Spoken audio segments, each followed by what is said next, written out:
Out of the ashes you will rise. I can say that if you feel sad, lost, depressed, if your health is suffering, finances are in the gutter, social life, you're lonely, can't find it, can't find people that you want to spend time around. Depression, if you're in a fog all day, can't find that happiness that everybody seeks. Out of the ashes, you will rise. And that's it. That's at the end of the day, the quickest summary. You can look through and read books. I've read books by philosophers and historians trying to find the purpose of life. Well, as far as I can tell, no one knows exactly the purpose of life, but what we do know is that you will be tested and you can rise above the tests. The ashes represent the nothingness, everything that you thought you had burnt down, and then you rebuild, and you rebuild better. And that's the faith, hope that you must have. And if you look through history, the greatest people in the world, whether it's Martin Luther King Jr. or Mahatma Gandhi or Nelson Mandela. Think about Nelson Mandela, spent 25 years in a prison unjustly, comes out of it, everything burnt to the ground, all of his hopes and dreams, his career. He lost 25 years of his life, but out of it he rebuilds, out of the ashes something better, gets rid of apartheid, leads the fight to get rid of apartheid in South Africa, wins a Nobel Peace Prize, changes the world. Now you and I don't know if we'll get in the history books, but maybe we get in somebody's history book. Maybe it's a friend, child, a neighbor, someone we don't know. Like I said, I can't tell you. There's tremendous philosophies have been put forward as to what the purpose of life is. Some people are nihilistic. They say there's no purpose to life. Well, you know, I'm an entrepreneur. I'm a businessman. If you start a business and then decide there's no purpose to it, it will fail. The self-fulfilling prophecy will happen. The downward spiral will be created if you say, I won't rise above the ashes. That the fact that I'm sad, lost, and depressed now has doomed me for the future. Well, then you've done what you've done. They say faith is the belief in something you haven't yet seen. This is what all those great people had. Martin Luther King Jr. said, I have a dream. Black children and white children, holding hands, going to school together. That happens right now. But it didn't happen then, in the 60s. He saw ahead. He saw what other people couldn't see. He had the faith to see what could be built out of the ashes of an unjust society at that time. What's wrong in your life? Each of us have our cross to bear. Health, wealth, love, happiness. Each of these 4 goals, these 4 obstacles for many, stand before us the day you're born. Health. Can you stay alive? Can you stay healthy?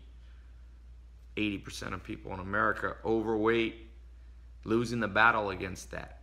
Things being burnt to the ashes, people not rising above, people giving up. As Thoreau said, the mass of men lead lives of quiet desperation. What's called resignation is confirmed desperation. People give up there. Wealth, finance. You have to be able to provide for yourself and your family financially. The average person, when they're 16, they got big plans, how much money they're going to make, how they're going to have financial independence and be able to travel and have fun and enjoy the things that they need and not have to worry about the bills every month. But we live in a world where I read India, 40 million kids still starving. 40 million. That's a lot. That's New York City and LA and more. Out of the ashes, how do we rebuild that? It can be rebuilt. Love, social life, emotions, family, connections to friends, family, romance. Many of us, you might feel lonely. You burnt down to the ashes. Somebody you dated, married, somebody you wanted to date or marry. Friends that you thought were your friends that betrayed you. Boom, burns down to the ground. Business partner betrays you. Someone steals from you. A family member that you thought had your best interest at heart turns out to have been not such a good player in your life, taking advantage of you. That third pillar, social, might be burnt to the ground right now while you're watching this video. The last pillar, the ultimate pillar, health, wealth, love, happiness. You wake up with a fog of depression and darkness over your mind, can't find clarity, can't find peace within yourself. Maybe it's something you've done, maybe you failed, and maybe your brain recognizes that and so it punishes you. Maybe you missed an opportunity. Maybe you're the one who messed up the social life and now you regret it. You regret losing someone, betraying someone, breaking up with someone, divorcing someone. So that fog has burnt down your happiness down to the ashes, down to the ground, and you feel you have nothing. You can rise above. People do it every day, and some people don't. And what separates the people who do from the people who don't? Well, I think it's a few things. I'm no absolute expert on finding your purpose, but I've spent a good bit of my life trying to figure out my purpose, studying mentors who understood, at some level their purpose. And you know what they told me? One of the best things someone ever told me was my second mentor. His name was Alan Nation. He said, Ty, you know what the definition of an entrepreneur is? Woo. The universe, my tripod popped out. Maybe it's a sign. Sign for big moment. Nah, he said to me, Ty, definition of an entrepreneur is somebody who remakes the world in their own image. I was like, what do you mean? He said, well, most people give up. Most people, society pushes on them their version of life. You see it in careers. People have a job they don't like. But somebody somewhere at that company is making money. That's why that company exists. So there's people working in mindless jobs, in a cubicle, in a job that they hate, in a dead-end job. And why do they do it? Because they're fulfilling somebody else's dream. Somebody has mind control over them. I'm not saying it's wrong to work for other people. Not everybody has to be an entrepreneur. But you have to feel like you have a purpose in your job. Or what's the point? Mind control. Bah, you see that. Now, what he was saying to me, well, the message he was trying to convey to me is that some people remake the world in their own image. What did he mean? I said. Alan Nation said, well, it's the image you have in your head of how things should be. And then it clicked. What he was saying is, you must be a creator. Now, if you're religious, I'm not talking about taking the place of God. But you have to create the life that you want out of the ashes. And the one beauty of the ashes, there's one beautiful thing about the ashes. When everything's burnt to the ground, when you're sad, lost, and depressed, and everything's at rock bottom, you get to rebuild from scratch. Meaning, you get to rebuild the exact and precise way you want the damn thing rebuilt. Let's say there's a house. You don't really like the house. You live in the house. It's kind of good, kind of not good. Well, it's a bitch to remodel an existing house because the structure's all built one way. If you want to change it the other way, sometimes people just knock the whole thing down. And if you're sad, lost, and depressed, it's been knocked down for you. So you could see it as a favor to you. The world's done you a favor. I know that sounds like a stretch, but it's not a stretch. You hate your job. You're sad, lost, and depressed in the second pillar of the good life, health, wealth, your finance. Well, now's your chance. Go knock it out of the park.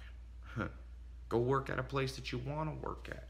Go start a business that you want. If you're already making $0 or you're making $0 in a way that you like, you can't go below zero. Guess you can go in debt. But I'm counting debt as zero. Can't get much worse. Take a month, try something. Start a little side business. Rebuild out of the ashes. You've been dumped. You broke up with somebody. You're sad. I bet that relationship wasn't perfect. So now you've been granted an opportunity. The opportunity is to look back at the past relationships, the past people you dated or married, and go, what did I like? What did I not like? Now I will recreate a new relationship in the image of what I liked. And I'll leave the rest.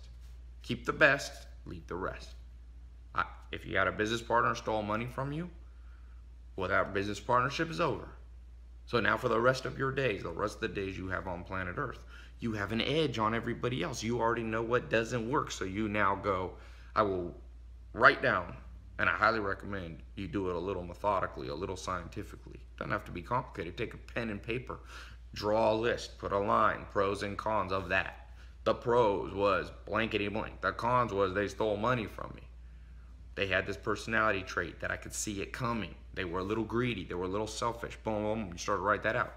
And then as you rebuild relationships, whether it be business or dating in the future, you rebuild in that image that you want. If you're super overweight,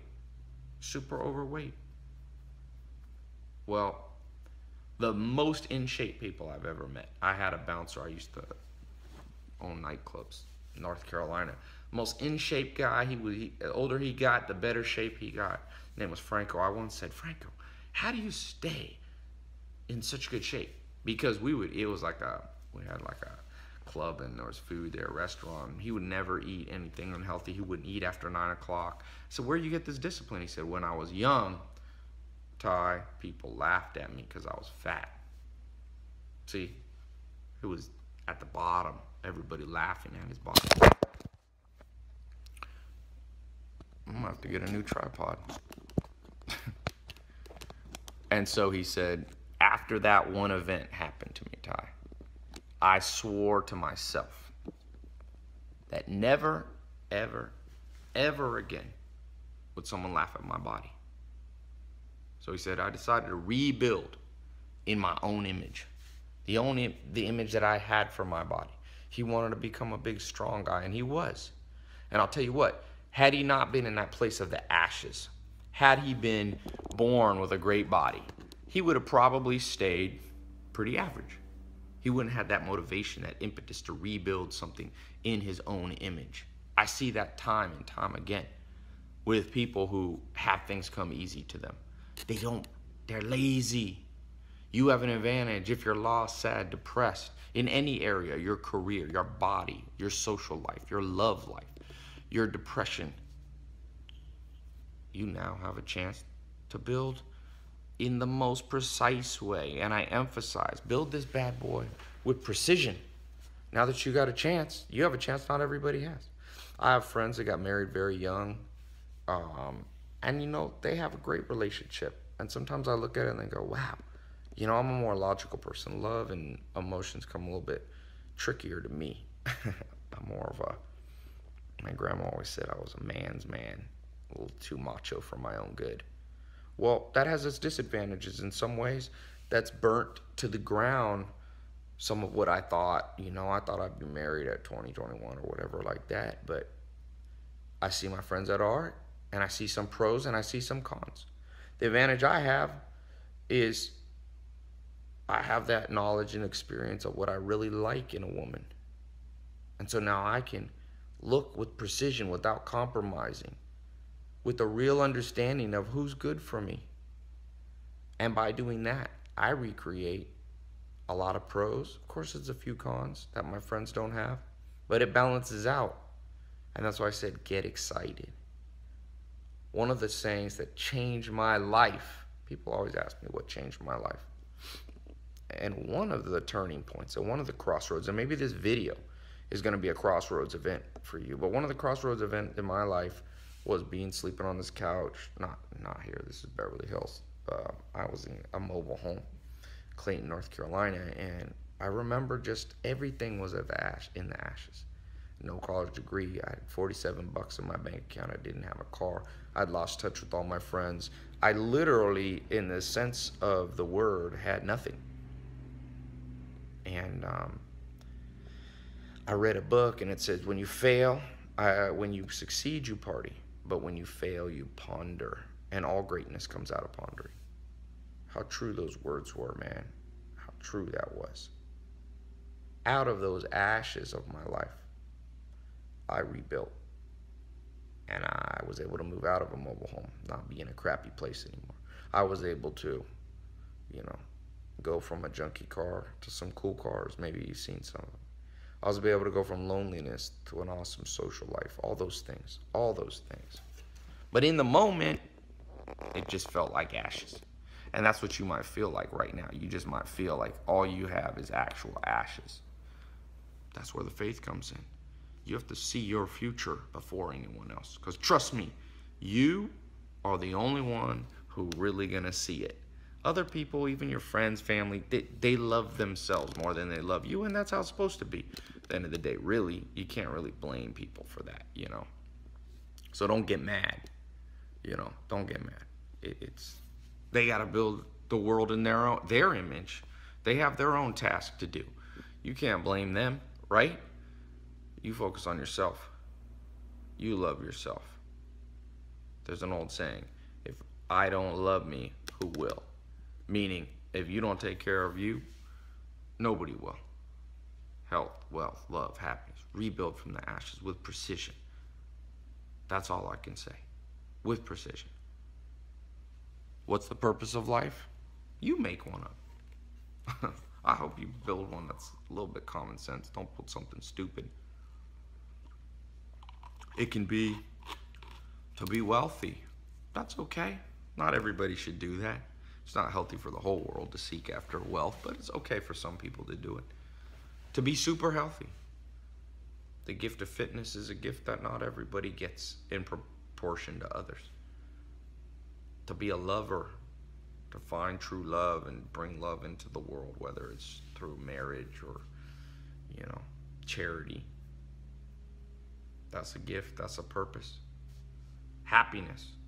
To be so happy that every person that comes in contact with you is left with this feeling that they never felt before.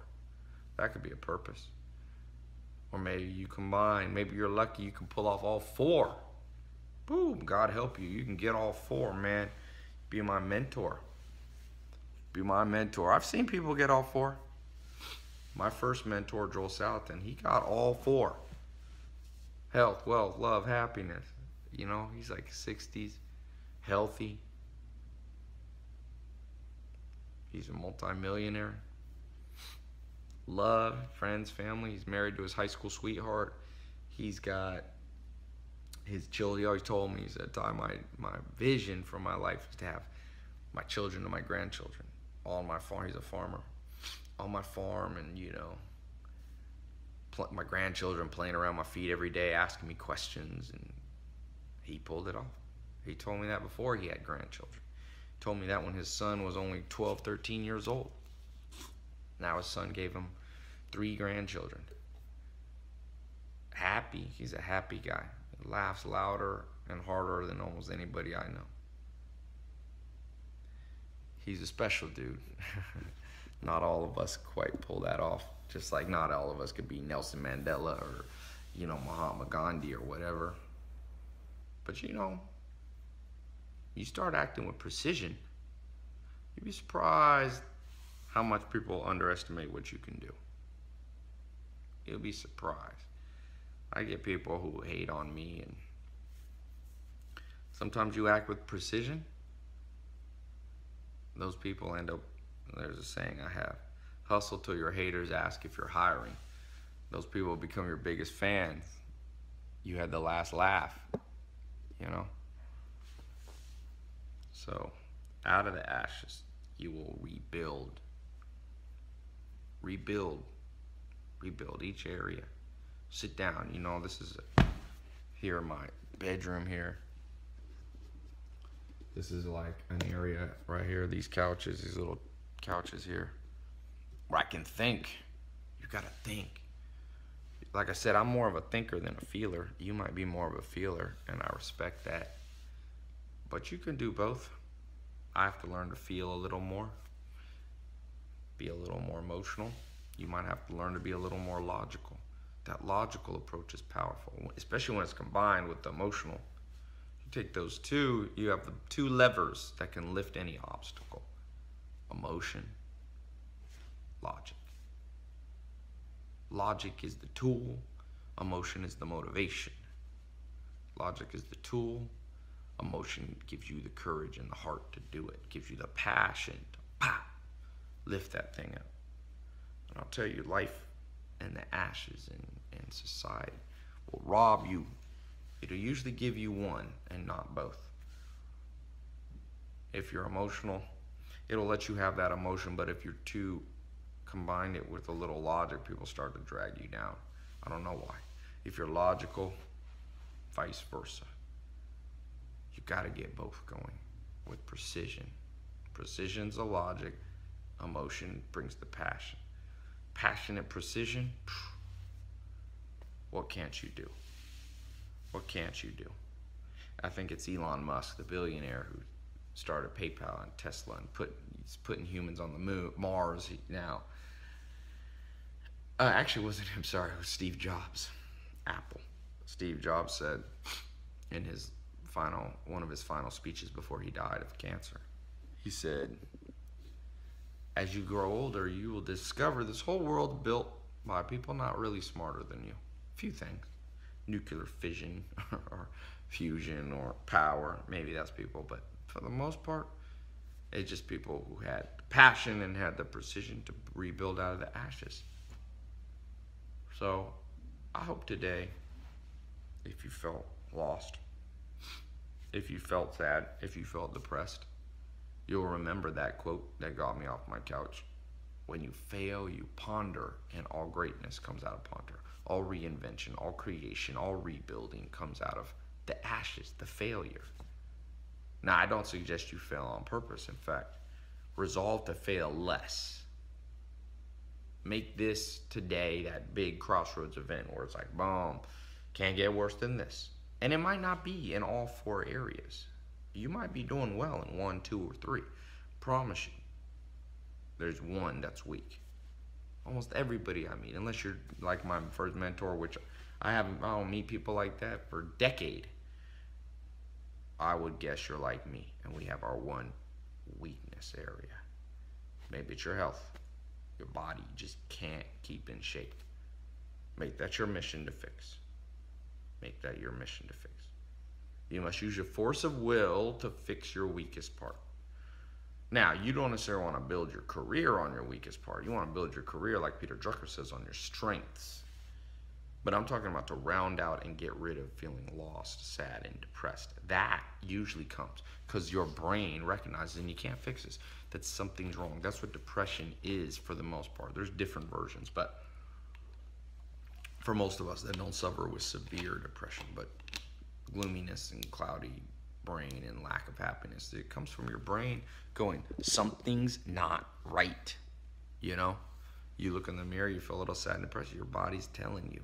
We have what's called a DNA imperative. Our DNA from tens of thousands of years ago, hundreds of thousands of years ago, the memories and the whispers of your parents and your grandparents and your great-great-great-great-grandparents passed on to you through the DNA, child to child to child to child, parent to child to parent to child, on and on and on.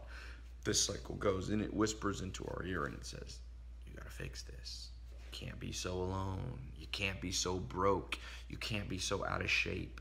You can't be so sad and depressed. Fix it, fix it, fix it. That's what you have to hear. That's the voice you hear. When you hear that voice, fix it, fix it, fix it. And then you do, and you do it with precision and passion. Precision is the tool.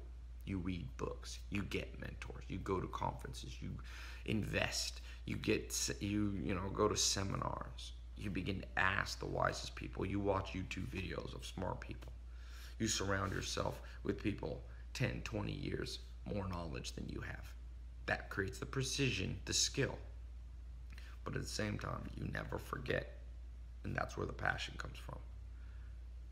The wealthiest people I know, they can point to a time when they were broke. And they never forget that. And they go, I ain't never going back there. And that passion is the fuel, is the motivation that keeps them doing the precision logic stuff. It's the emotion that fuels the logic. Man, just trust me. Power comes. P, here's a formula for it. Power equals precision times passion. And another word for precision is logic. Another word for passion is emotion. Logic times emotion. That's your power. That's your power to rebuild. That's your power to get what you want. Everybody wants. If you see my TEDx talk, 5-6 million people watched it. Everybody wants, but not everybody gets. Some people stay in the ashes. They can never quite get it together, but you're different. You've heard now. You've heard this. And you now understand, I hope, that it's a good thing that the ashes are there. Because now you rebuild, like Alan Nation said, in the image that you have for yourself. Maybe that image is an image where you work for yourself. You travel the world. Maybe it's an image where you have a big family, 5-10 kids. I lived with the Amish for 2.5 years. That was their vision. Maybe you have a vision where you become a professional athlete, fitness at the highest level. Maybe you find one where you run a charity and you focus on fixing people, situations that's horrible. You do social work, you do charitable work, you are a happiness ambassador to the world. Maybe you combine two. Maybe you have one I can't even think of right now. You know? Maybe you focus on kids, parenting. I do recommend you find one for yourself, even if it's kids, even if it's charity. Find some vision and purpose and precise power that's emanating deep from within you. Like I said, kids are good, helping others are good, but you need it's like a power station, you know? You need that power inside and it radiates out the heat. That's, others can tap into that. You got to have it burning within you. And yeah, I know it's not easy. Trust me. Process of reinvention, something I've had to do a few times. It's never fun in the moment. But faith is seeing what others can't see yet. See your future before anyone else does. You know? Send me an email if this helps you. Ty Lopez. Subscribe here. And we'll keep talking about this. But wish you a good day. By the way, don't procrastinate on it. Pull out a notebook right now. Write out a few things. Write out a few things. What your world would look like if you could rebuild it exactly in your dream, you know, in your dream image. What would your life look like? What would your health, wealth, love, and happiness look like? Pin it to a board. You don't have to let anybody else see it if you don't want. You can share it if you want, but make sure you write it down for yourself. Talk to you later.